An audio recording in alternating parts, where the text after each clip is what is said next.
Leo Tolstoy, War and Peace, Book 1, Part 1, Chapter 22. At Bald Hills, Prince Nikolai Andreevich Bolkonsky's estate, the arrival of young Prince Andrei and his wife was daily expected, but this expectation did not upset the regular routine of life in the old prince's household.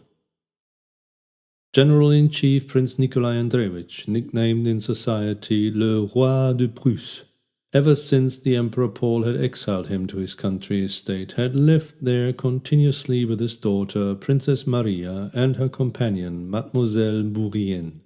Though in the new reign he was free to return to the capitals, he still continued to live in the country, remarking that anyone who wanted to see him could come the 100 miles from Moscow to Bald Hills, while he himself needed no one and nothing.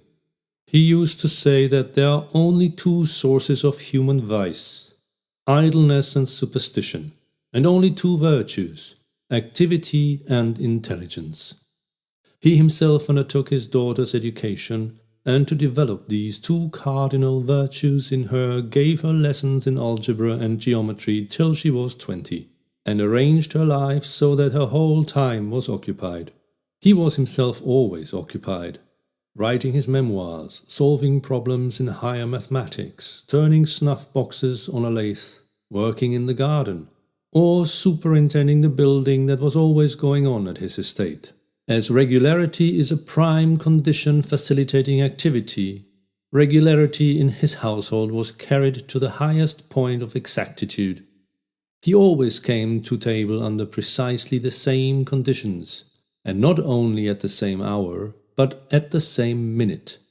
With those about him, from his daughter to his serfs, the prince was sharp and invariably exacting, so that without being a hard-hearted man, he inspired such fear and respect as few hard-hearted men would have aroused. Although he was in retirement and had now no influence in political affairs, every high official appointed to the province in which the prince's estate lay considered it his duty to visit him, and waited in the lofty antechamber just as the architect, gardener, or Princess Maria did, till the prince appeared punctually to the appointed hour. Everyone sitting in this antechamber experienced the same feeling of respect and even fear when the enormously high study door opened and showed the figure of a rather small old man, with powdered wig, small withered hands, and bushy grey eyebrows, which, when he frowned, sometimes hid the gleam of his shrewd, youthfully glittering eyes. On the morning of the day that the young couple were to arrive, Princess Maria entered the antechamber as usual at the time appointed for the morning greeting, crossing herself with a trepidation and repeating a silent prayer. Every morning she came in like that, and every morning she prayed that the daily interview might pass off well. An old powdered man-servant who was sitting in the antechamber rose quietly and said in a whisper, "Please walk in." Through the door came the regular hum of a lathe. The princess timidly opened the door, which moved noiselessly and easily. She paused at the entrance. The prince was working at the lathe, and after glancing round, continued his work. The enormous study was full of things evidently in constant use. The large table covered with books and plans, the tall glass-fronted bookcase with keys in the locks, the high desk for writing while standing up, on which lay an open exercise book, and the lathe with tools laid ready to hand and shavings scattered around. All indicated continuous, varied, and orderly activity. The motion of the small foot shod in a tartar boot, embroidered with silver, and the firm pressure of the lean, sinewy hand showed that the prince still possessed the tenacious endurance and vigor of hardy old age. After a few more turns of the lathe, he removed his foot from the pedal, wiped his chisel, dropped it into a leather pouch attached to the lathe, and, approaching the table, summoned his daughter. He never gave his children a blessing, so he simply held out his bristly cheek, as yet unshaven, and regarding her tenderly and attentively, said severely, "Quite well. All right, nun, sit down." He took the exercise book containing lessons in geometry written by himself and drew up a chair with his foot. "For tomorrow," said he, quickly finding the page and making a scratch from one paragraph to another with his hard nail. The princess bent over the exercise book on the table. "Wait a bit, here's a letter for you." said the old man suddenly, taking a letter addressed in a woman's hand from a bag hanging above the table onto which he threw it. At the sight of the letter, red patches showed themselves on the princess's face. She took it quickly and bent her head over it. "From Heloise?" asked the prince with a cold smile that showed his still sound, yellowish teeth. "Yes, it's from Julie," replied the princess with a timid glance and a timid smile. "I let 2 more letters pass, but the 3rd I'll read," said the prince sternly. "I'm afraid you write much nonsense. I'll read the 3rd. "Read this one if you like, mon père," said the princess, blushing still more and holding out the letter. "The 3rd! I said the 3rd!"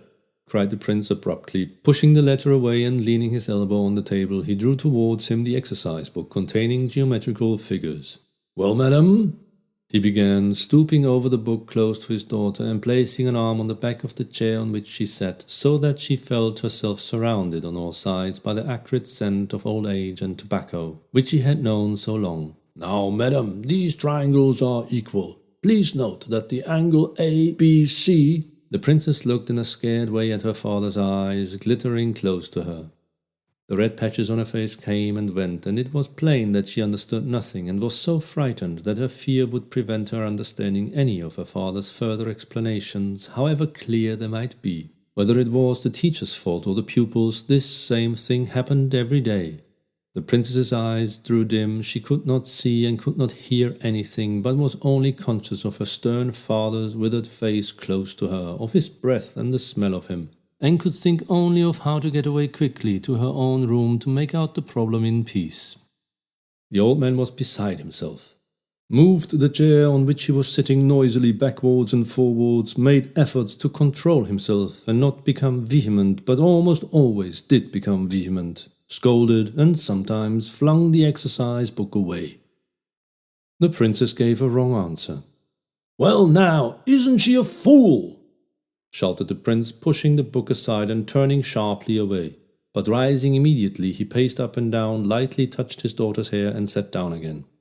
He drew up his chair and continued to explain. "This won't do, princess, it won't do," said he, when Princess Maria, having taken and closed the exercise book with the next day's lesson, was about to leave. "Mathematics are most important, madam. I don't want to have you like our silly ladies. Get used to it and you'll like it." And he patted her cheek. "It will drive all the nonsense out of your head." She turned to go, but he stopped her with a gesture and took an uncut book from the high desk. "Here is some sort of key to the mysteries that your Heloise has sent you. Religious. I don't interfere with anyone's belief. I have looked at it. Take it. Well now, go, go!" He patted her on the shoulder and himself closed the door after her. Princess Maria went back to her room with a sad, scared expression that rarely left her and which made her plain, sickly face yet plainer. She sat down at her writing table, on which stood miniature portraits and which was littered with books and papers. The princess was as untidy as her father was tidy. She put down the geometry book and eagerly broke the seal of her letter. It was from her most intimate friend from childhood, that same Julie Karagina who had been at the Rostovs' name-day party. Julie wrote, "Cher et excellent ami, quelle chose terrible et effrayante que l'absence. J'ai beau me dire que la moitié de mon existence et de mon bonheur est en vous, que malgré la distance qui nous sépare, nos cœurs sont unis par des liens indissolubles. Le mien se révolte contre la destinée, et je ne puis, malgré les plaisirs et les distractions qui m'entourent, vaincre une certaine tristesse cachée que je ressens au fond du cœur depuis notre séparation. Pourquoi ne sommes-nous pas réunis, comme cet été dans votre grand cabinet sur le canapé bleu, le canapé à confidence? Pourquoi ne puis-je, comme il y a 3 mois, puiser de nouvelles forces morales dans votre regard si doux, si calme et si pénétrant, regard que jamais tenté, que je crois voir devant moi quand je vous écris?" Having read thus far, Princess Maria sighed and glanced into the mirror which stood on her right. It reflected a weak, ungraceful figure and thin face. Her eyes, always sad, now looked with particular hopelessness at her reflection in the glass. "She flatters me," thought the princess, turning away and continuing to read. But Julie did not flatter her friend. The princess's eyes, large, deep, and luminous, it seemed as if at times there radiated from them shafts of warm light, were so beautiful that very often, in spite of the plainness of her face, they gave her an attraction more powerful than that of beauty. But the princess never saw the beautiful expression of her own eyes, the look they had when she was not thinking of herself. As with everyone, her face assumed a forced, unnatural expression as soon as she looked in a glass. She went on reading. Tout Moscou ne parle que guerre. L'un de mes deux frères est déjà à l'étranger. L'autre est avec la garde, qui se met en marche vers la frontière.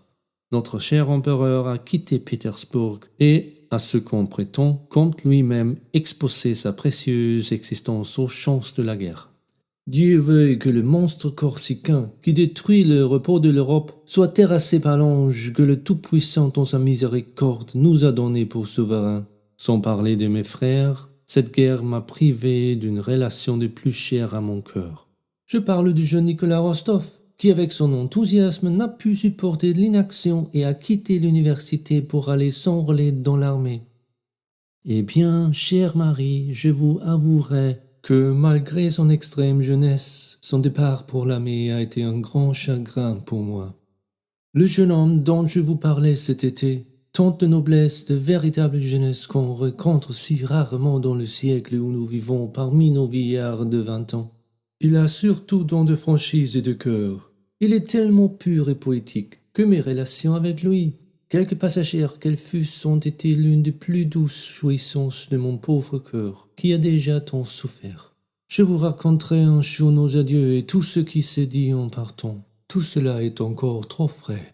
Ah, chère amie, vous êtes heureuse de ne pas connaître ces jouissances et ces peines si poignantes. Vous êtes heureuse puisque les dernières sont ordinairement les plus fortes. Je sais fort bien que le comte Nicolas est trop jeune pour pouvoir jamais devenir pour moi quelque chose de plus qu'un ami. Mais cette douce amitié, ces relations si poétiques et si pures ont été un besoin pour mon cœur. Mais n'en parlons plus. La grande nouvelle du jour qui occupe tout Moscou est la mort du vieux comte Besoukov et son héritage. Figurez-vous que les 3 princesses n'ont reçu que très peu de choses. Le prince Basile, rien. Et que c'est M. Pierre qui tout hérité, et qui par-dessus le marché a été reconnu pour fils légitime. Par conséquent, comte Besoukov est possesseur de la plus belle fortune de la Russie. On prétend que le prince Basile a joué un très vilain rôle dans toute cette histoire et qu'il est reparti tout penant pour Pétersbourg. Je vous avoue que je comprends très peu toutes ces affaires de legs et de testament. Ce que je sais, c'est que depuis le jeune homme que nous connaissons tous sous le nom de M. Pierre, tout court est devenu comte Besoukov et possesseur de l'une des plus grandes fortunes de la Russie. Je m'amuse fort à observer les changements de ton et des manières des mamans accablées de filles à marier et des moisselles elles-mêmes à l'égard de cet individu qui, par parenthèse, m'a paru toujours être un pauvre sire. Comme on s'amuse depuis 2 ans à me donner des promis que je ne connais pas le plus souvent. La chronique matrimoniale de Moscou me fait comtesse Besoukova. Mais vous sentez bien que je ne me soucie nullement de le devenir. À propos de mariage, savez-vous que tout dernièrement la tante en général Anna Mikhailovna m'a confié sous le sceau du plus grand secret un projet de mariage pour vous. Ce n'est ni plus ni moins que le fils du prince Basile, Anatole, qu'on voudrait ranger en le mariant à une personne riche et distinguée. Et c'est sur vous qu'est tombé le choix des parents. Je ne sais comment vous envisagerez la chose, mais j'ai cru de mon devoir de vous en avertir. On le dit très beau et très mauvais sujet. C'est tout ce que j'ai pu savoir sur son compte. Mais assez de bavardage comme cela. Lisez le livre mystique que je vous envoie et qui fait fureur chez nous. Quoiqu'il y ait des choses dans ce livre difficiles à atteindre avec la faible conception humaine, c'est un livre admirable dont la lecture calme et élève l'âme. Adieu. Mes respects à monsieur votre père et mes compliments à mademoiselle Bourienne. Je vous embrasse comme je vous aime. Julie. P.S. Donnez-moi des nouvelles de votre frère et de sa charmante petite femme. The princess pondered a while with a thoughtful smile, and her luminous eyes lit up so that her face was entirely transformed. Then she suddenly rose and with her heavy tread went up to the table. She took a sheet of paper and her hand moved rapidly over it. This is the reply she wrote. Cher et excellent ami, votre lettre du 13 m'a causé une grande joie. Vous m'aimez donc toujours, ma poétique Julie. L'absence dont vous dites tant de mal n'a donc pas eu son influence habituelle sur vous. Vous vous plaignez de l'absence? Que devrais-je dire, moi, si j'osais me plaindre, privé de tout ce qui me sont chers? Ah, si nous n'avions pas la religion pour nous consoler, la vie serait bien triste. Pourquoi me supposez-vous un regard sévère quand vous me parlez de votre affection pour le jeune homme? Sous ce rapport, je ne suis rigide que pour moi. Je comprends ces sentiments chez les autres, et si je ne puis approuver, ne les ayant jamais ressentis, je ne les condamne pas. Il me paraît seulement que l'amour chrétien, l'amour du prochain, l'amour pour ses ennemis est plus méritoire, plus douce et plus beau que ne le sont les sentiments que peuvent inspirer les beaux yeux d'un jeune homme à une jeune fille poétique et aimante comme vous. La nouvelle de la mort du grand Pessoukov nous est parvenue avant votre lettre, et mon père en a été très affecté. Il dit que c'était l'avant-dernière représentant du grand siècle et qu'à présent c'est son tour, mais qu'il fera son possible pour que son tour vienne le plus tard possible. Que Dieu nous garde de ce terrible malheur. Je ne puis partager votre opinion sur Pierre que j'ai connu enfant. Il me paraissait toujours avoir un cœur excellent, et c'est la qualité que j'estime le plus dans les gens. Quant à son héritage et au rôle qu'y a joué le prince Basile, c'est bien triste pour tous les deux. Ah, cher ami, la parole de notre divin sauveur qu'il est plus aisé à un chameau de passer par le trou d'un aiguille qu'il ne l'est à un riche d'entrer dans le royaume de Dieu. Cette parole est terriblement vraie. Je plains le prince Basile et je regrette encore davantage Pierre. Si jeune et accablé de cette richesse, que de tentations n'aura-t-il pas à subir? Si on me demandait ce que je désirais le plus au monde, ce serait d'être plus pauvre que le plus pauvre de mendiants. Mille grâces, cher ami, pour l'ouvrage que vous m'envoyez et qui fait si grande fureur chez vous. Cependant, puisque vous me dites qu'au milieu de plusieurs bonnes choses, il y en a d'autres que la faible conception humaine ne peut atteindre, il me paraît assez inutile de s'occuper d'une lecture inintelligible, qui par là même ne pourrait être aucun fruit. Je n'ai jamais pu comprendre la passion qu'ont certaines personnes de s'embrouiller l'entendement en s'attachant à des livres mystiques que ne lèvent que des doutes dans leur esprit, exaltent leur imagination et leur donnent un caractère d'exagération tout à fait contraire à la simplicité chrétienne. Lisons les apôtres et l'Évangile. Ne cherchons pas à pénétrer ce que cela renferme de mystérieux.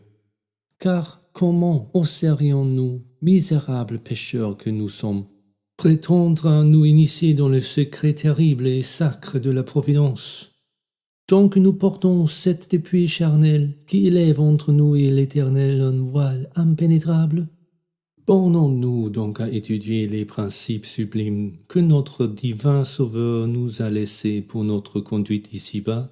Cherchons à nous y conformer et à les suivre. Persuadons-nous que moins nous donnons d'essor à notre faible esprit humain, et plus il est agréable à Dieu, qui rejette toute science ne venant pas de lui, que moins nous cherchons à approfondir ce qui lui a plu de dérober à notre connaissance, et plus tôt il nous en accordera la découverte par son divin esprit. Mon père ne m'a pas parlé du prétendant, mais il m'a dit seulement qu'il a reçu une lettre et attendait une visite du prince Basile. Pour ce qui est du projet du mariage qui me regarde, je vous dirai, cher excellent ami, que le mariage, selon moi, est une institution divine à laquelle il faut se conformer.